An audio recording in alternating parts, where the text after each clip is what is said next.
Thanks to Dave for reading that psalm. Some of you, I imagine, know that psalm so well you can recite it by heart. And if you're old enough, maybe even some of you remember learning that at school, as I know that years ago it used to be taught in school. Well, before we look at it, I want to remind you that as a church we have some copies of this little book here that's been written especially for people to read during this pandemic.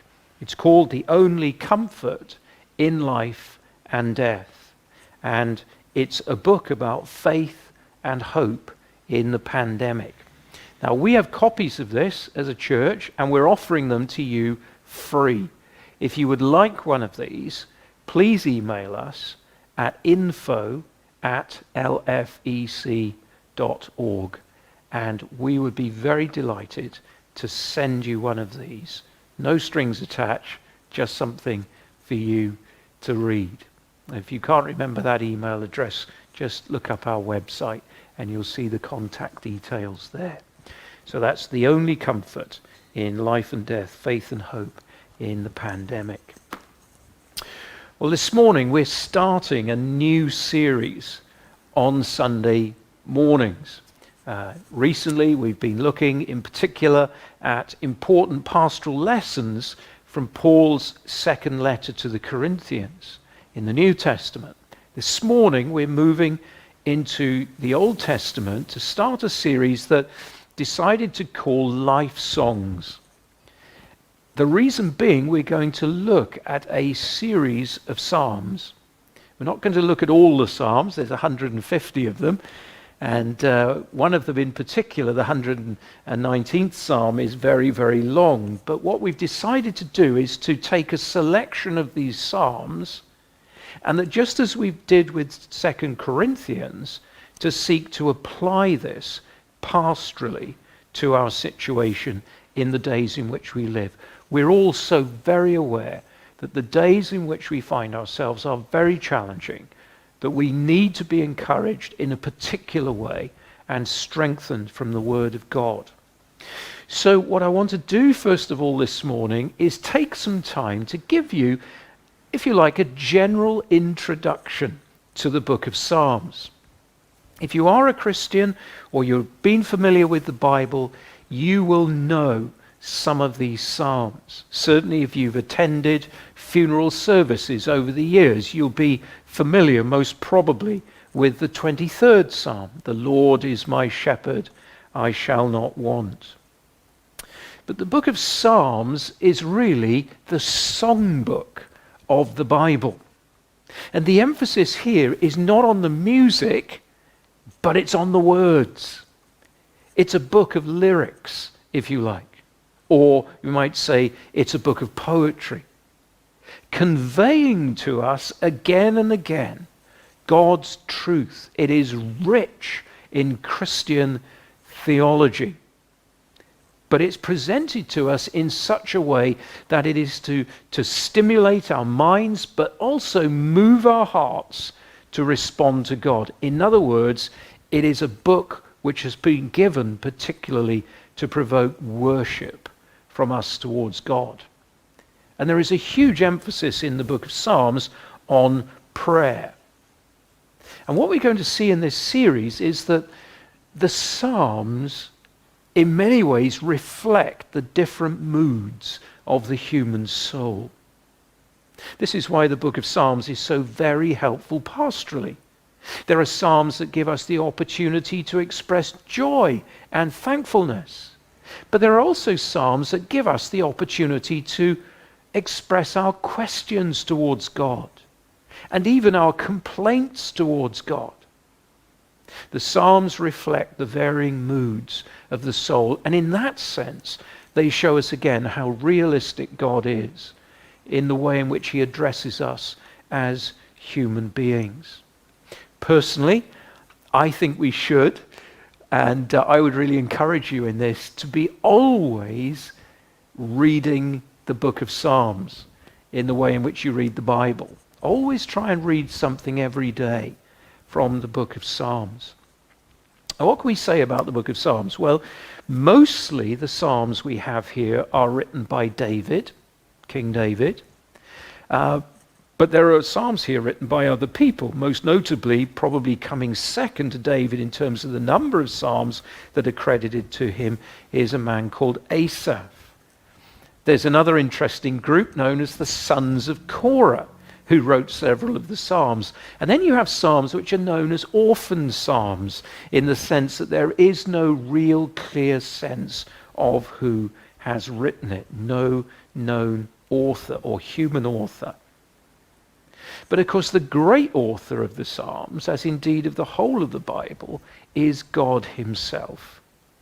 And that's really helpful, isn't it, when we reflect on the fact that this is a book to promote worship. Here is God encouraging us and directing us in our worship of him. Now, with some of the Psalms, you'll find that we have a very clear context and background. So, for example, we know what was going on in David's life when he wrote some of the Psalms. But sometimes we don't.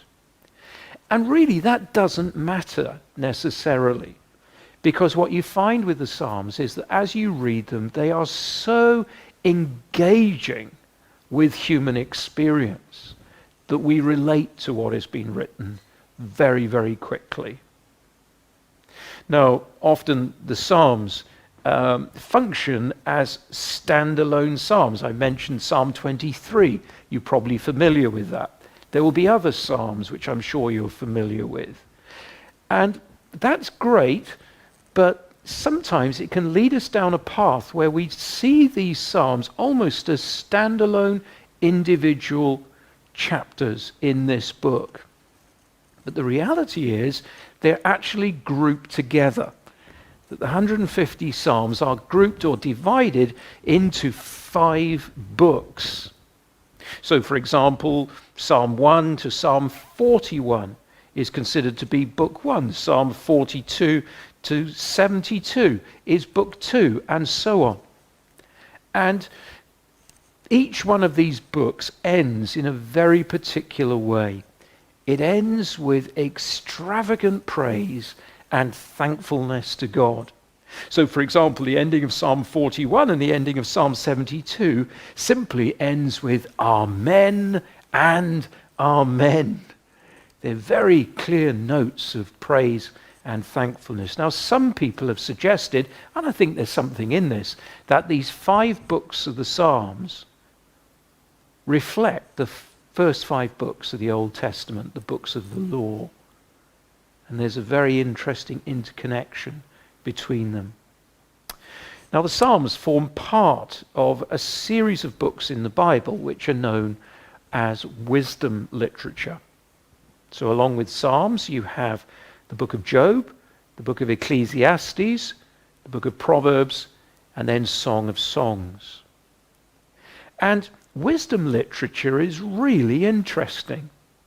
It's been described as a meeting of minds, the human mind and the mind of God, the wisdom of God and the apparent wisdom of human beings. Now, this, of course, is a major theme of the Bible. And again, we're shown in the Bible that what we as human beings often regard as our wisdom is very different from the wisdom of God. Now, wisdom literature, of which the book of Psalms is a part, is a little bit different, shall we say, to another section of the Bible which is referred to as the law, or the law of God. The law of God is really important. Listen to these words from Deuteronomy 6 about it.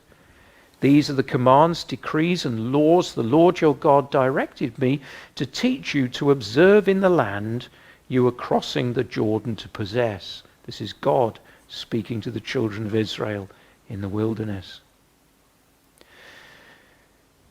You are to teach these things to your children and your children after them, that they may fear the Lord your God as long as you live, by keeping all his decrees and commands, so that you may enjoy long life. Tie them as symbols on your hands and on your foreheads. Now, what we've been reminded there is that God, in the Bible, earlier on to when you get to the book of Psalms and the wisdom literature, had given the law. And the law, in many ways, was a blunt expression of God's wisdom. When you come to the wisdom literature, it is still the same law, but it comes to us in a softer way, and it's very much rooted in human experience. Now, that's why folks like you and me love the book of Psalms so much. It is so accessible as we see God's law coming and connecting with human experience. So the book of Psalms is about relating to the law of the Lord in the reality of living in the real world. I don't know if you've ever had the experience of someone teaching you to read an ordnance survey map.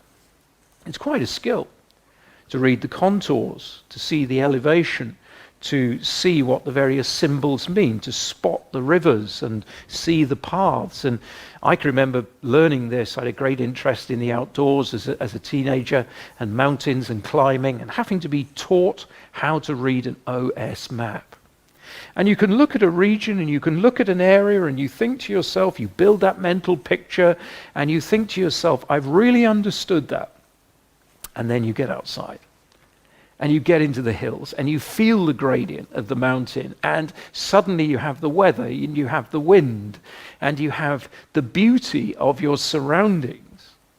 That's a little bit like the difference between law and wisdom literature. The law is the detail in the map, in the Word of God, the Ten Commandments, and the other things which we read of the law.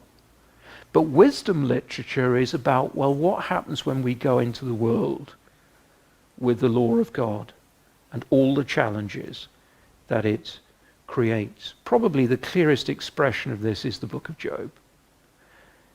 As through Job's sufferings and questioning, we encounter the wisdom of God. So the book of Psalms, which we're going to be looking, and by the way, we're going to look at this through to about the end of January, that we will be taking a break in December to pick up the great themes associated with Christmas. The book of Psalms is rooted in human experience, and it's been designed to create worship. In fact, some of the Psalms, and I find this really interesting, give us these tantalizing glimpses into the music that would have accompanied the Psalms. The Psalms have been designed to be sung, to come out of the depths of us, almost in a physical way. So several of the Psalms you'll see also include the words "to the tune," and then you get the name of the tune. In fact, that happens 11 times.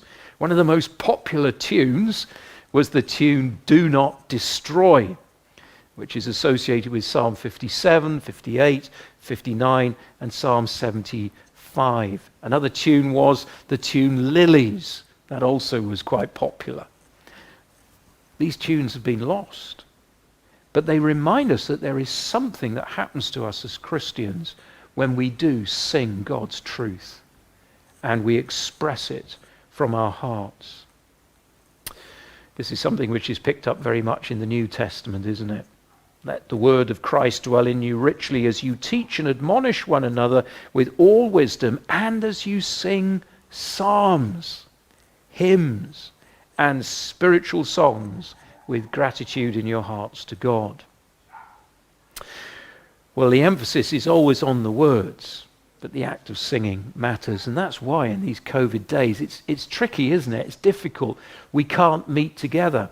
And even if we could meet together, under the current restrictions here in the UK and in Wales, we couldn't sing. By the way, it's one of the advantages of online services. In the privacy of your own home, when the hymns are being played and the words are on the screen, sing up. If you feel a bit awkward, turn the volume up on your laptop or on your TV. But singing out God's praise is a wonderful thing, and I really encourage you to do this. Now, as we said, the Bible shows us that the wisdom which we have here in the book of Psalms, and I've nearly finished this introduction now, that there is a collision between human wisdom and God's wisdom. Really, the very first big incident we read of in the Bible after the creation is Adam and Eve in the Garden of Eden. And that moment when Satan comes and tempts Eve, we read that the woman saw that the fruit of the tree was good for food and pleasing to the eye and also desirable for gaining wisdom. She took some and ate it. And she gave some to her husband who was with her, and he ate it. She made a decision, and Adam too, in that moment, according to their own understanding. And as a result of it, pulled down chaos on the entire creation. The Apostle Paul, writing in the New Testament in 1 Corinthians 1, challenges this whole notion of human wisdom. Where is the wise man, he asks? Where is the scholar?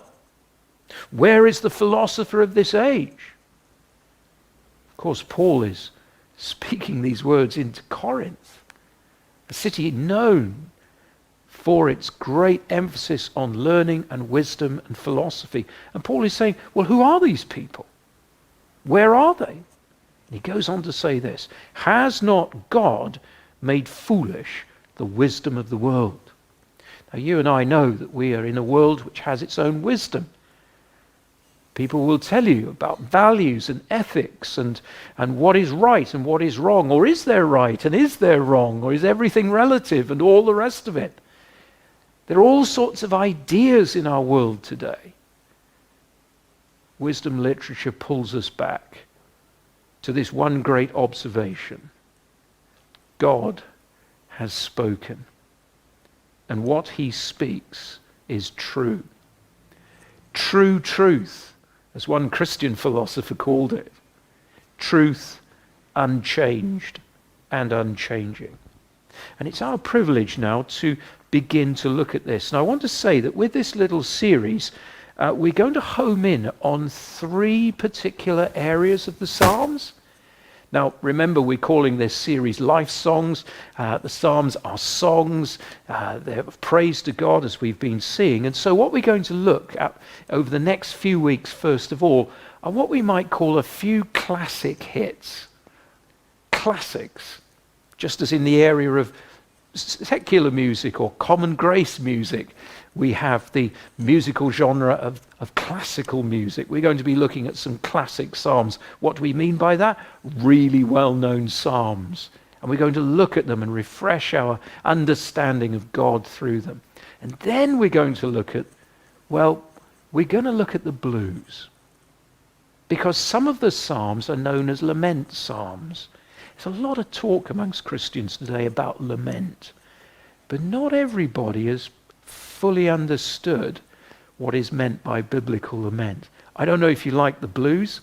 I do. But we're going to be looking at some of these lament psalms. So helpful in days like today. And then in January, we're going to look at some soul music.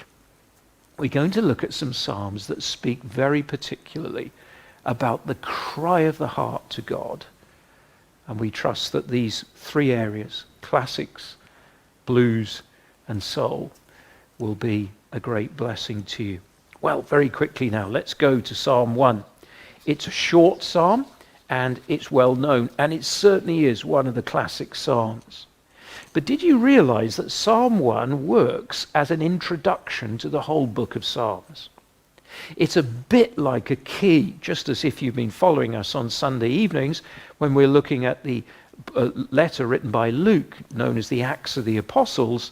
We've seen there that chapter 1, verse 8, you will be my witnesses in Jerusalem, Judea, Samaria, to the ends of the earth, is the key for opening that whole book. Psalm 1 is the key for really opening up the whole of the book of Psalms. Now, the central theme of Psalm 1 is how to be blessed and how to avoid judgment. And straight away you can see we're pointed in this direction of being wise. wise that is in terms of the things of God. How to be blessed and how to avoid judgment. And in fact, I've called this sermon this morning, How to be Blessed. Jesus summed up the whole thrust of Psalm 1 in Matthew 7, verses 13 and 14, when he said, "Enter through the narrow gate, for wide is the gate and broad is the road that leads to destruction, and many enter through it.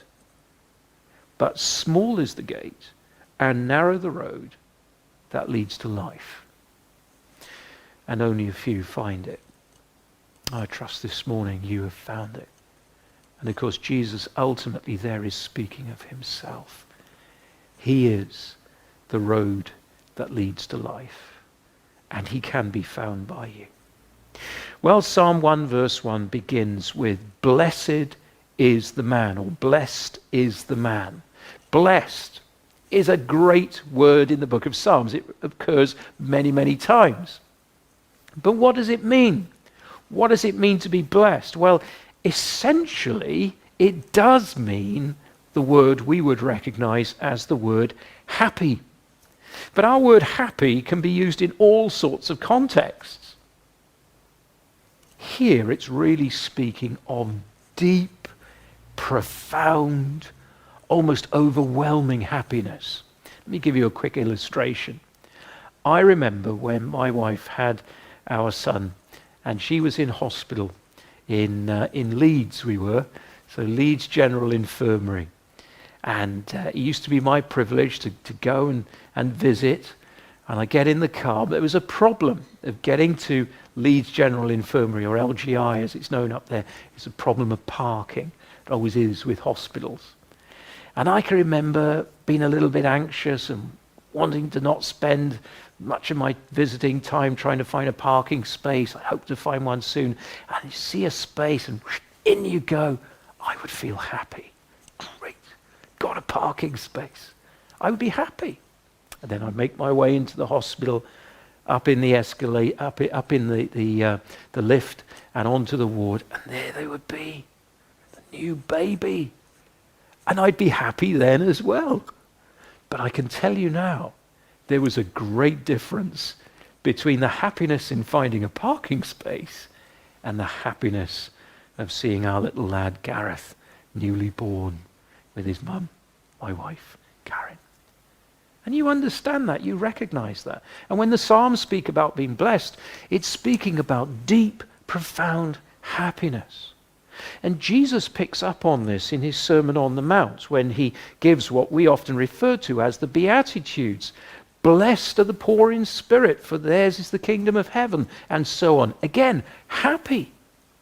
And it's the reminder that Christ has come to do us good. He's come not to pour out condemnation and judgment on us, but to call us to himself in the news that if we hear his words and follow him, there is joy and profound happiness to be found in him.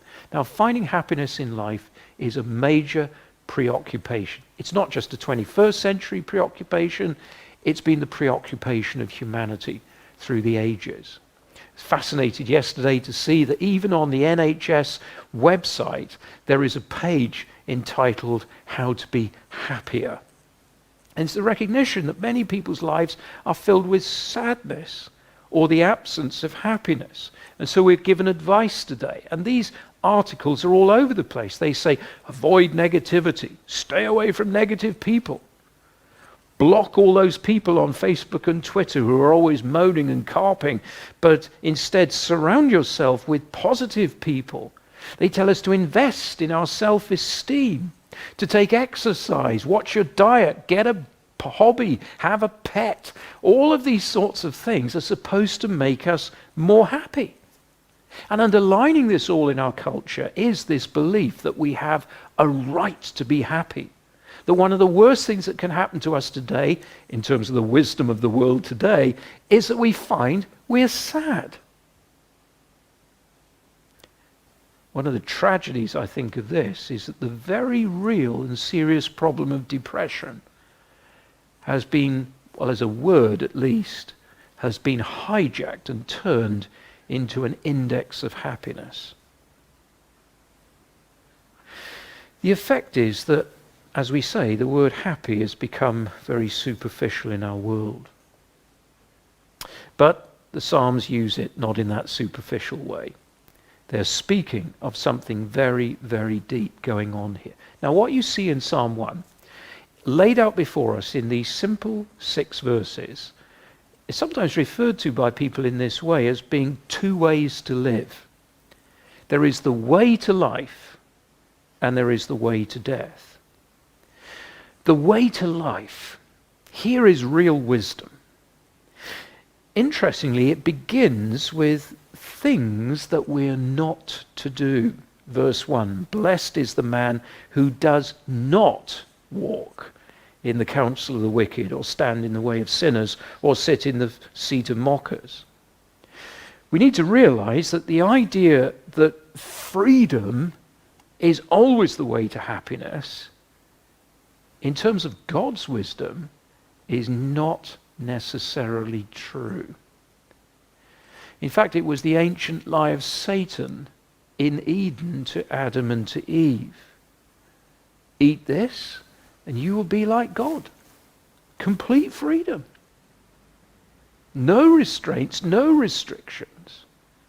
And very much in our culture today, the idea that we should be free to be who we are, express what we want to anyone, whenever, without any consequences, seems to be the utopian dream. But here God is showing us that the way to true happiness is found, at least initially, in restraining ourselves and restricting ourselves by living in a particular way. It begins by acknowledging that there are some things that are wrong and that we ought not do. Blessed is the man who does not walk in the counsel of the wicked, stand in the way of sinners, or sit in the seat of mockers. I don't know if you heard last night on BBC Radio 4 the programme The Moral Maze. It's one of the best programmes on the radio, I think. And last night there was a discussion on the moral authority of organised religion, a particular bias towards Christianity. A suggestion from one of the people quizzing one of the candidates who'd come forward to give their opinion on this subject was, she said, and she was speaking to a bishop, she said, well, Bishop, I think today the church is far too concerned in wanting to be seen as affirming and inclusive of everything and everyone, but has lost its moral credibility by no longer speaking about right and wrongs morally.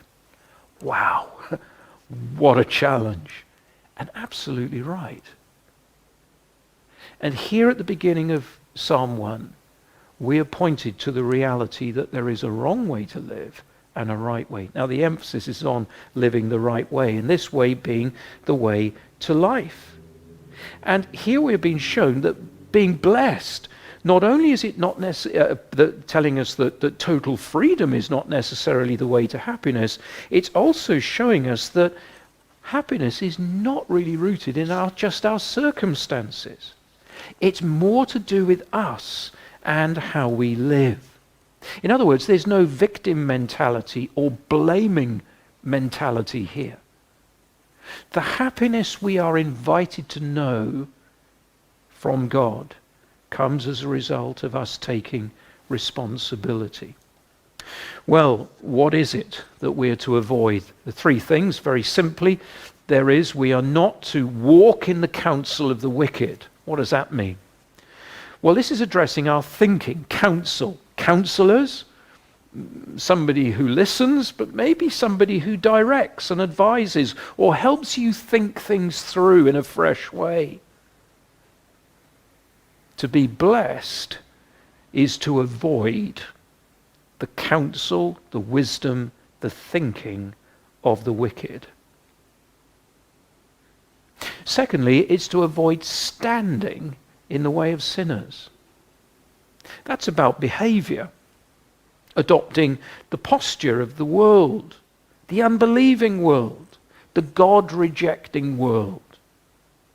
And then thirdly, sitting in the seat of mockers. Don't do that.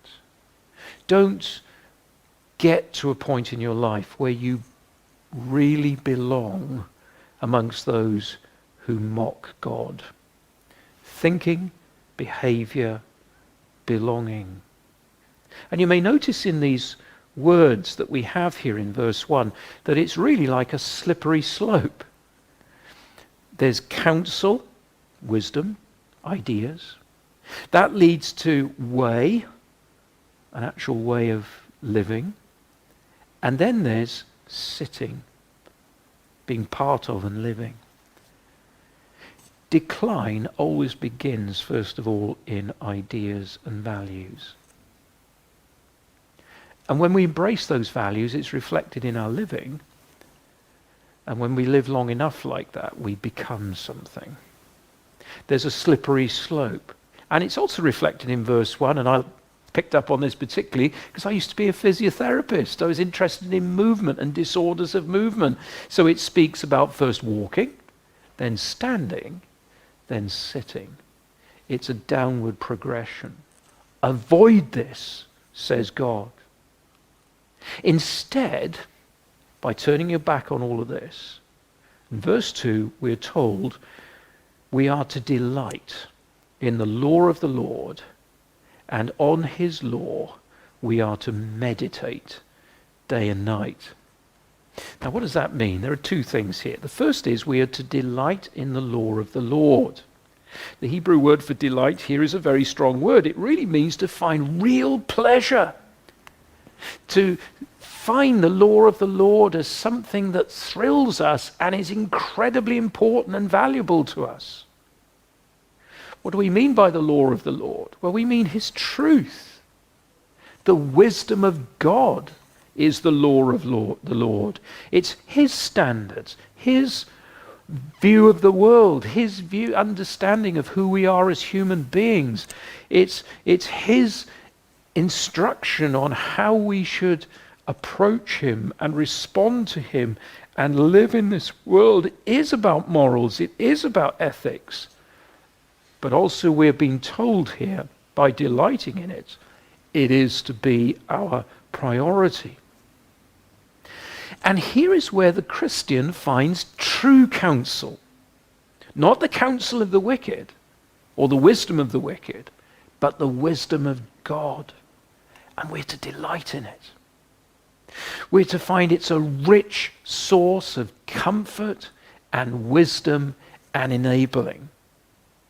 And then he goes on to tell us we're to meditate on the law of the Lord. Meditation, often that means images of gurus, guys with long hair and beards sitting cross-legged on the top of a mountain or something like that, or somebody today and he telling you to let your mind go blank or get in touch with the cosmic mind or something like that.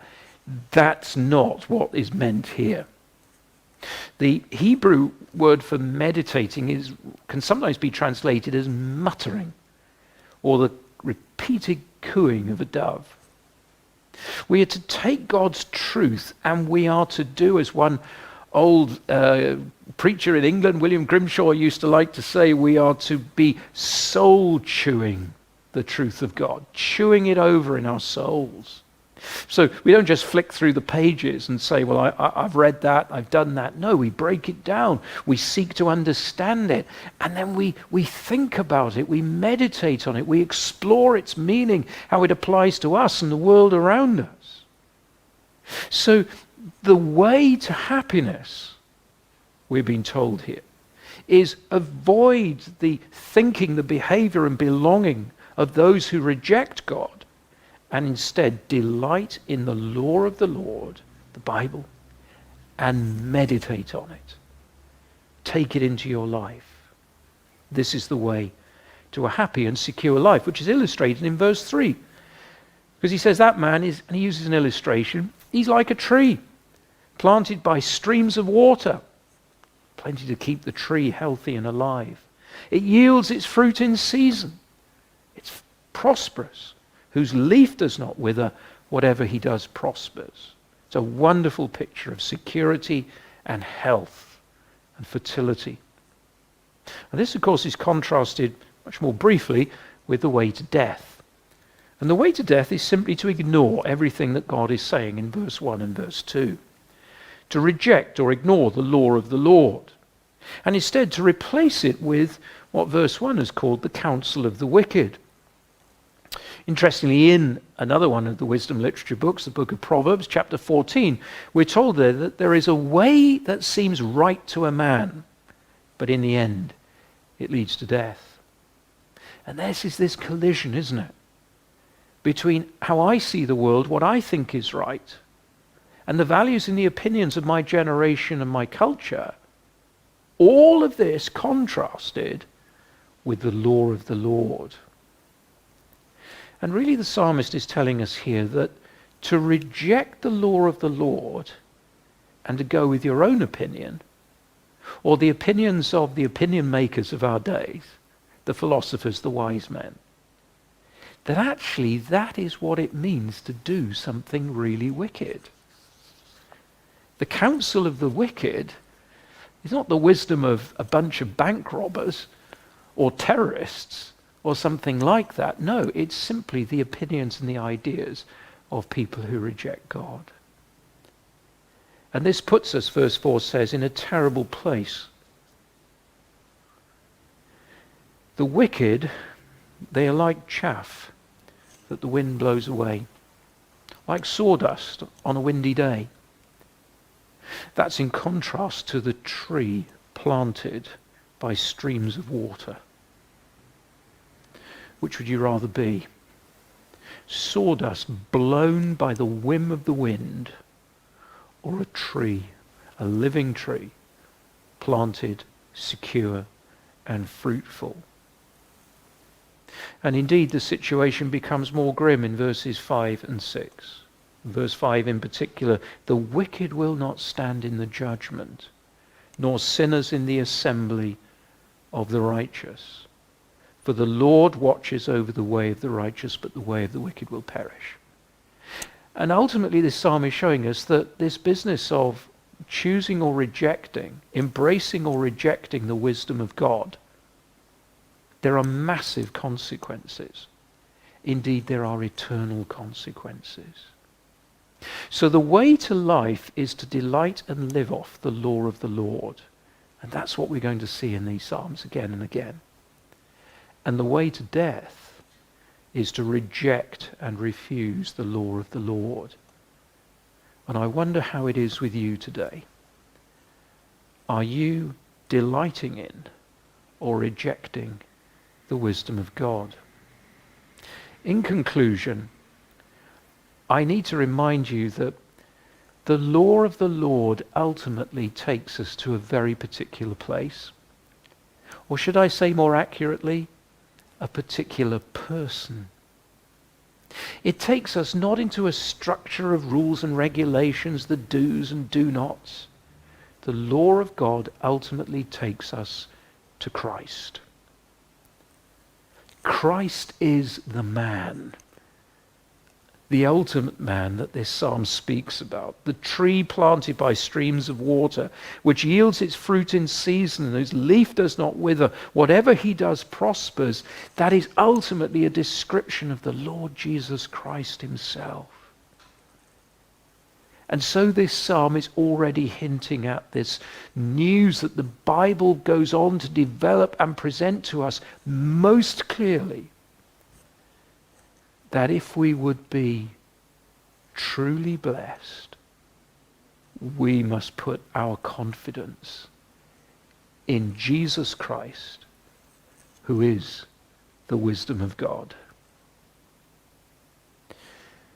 We're going to see a lot more from the book of Psalms, and I trust they will be a great encouragement to you in these very challenging days.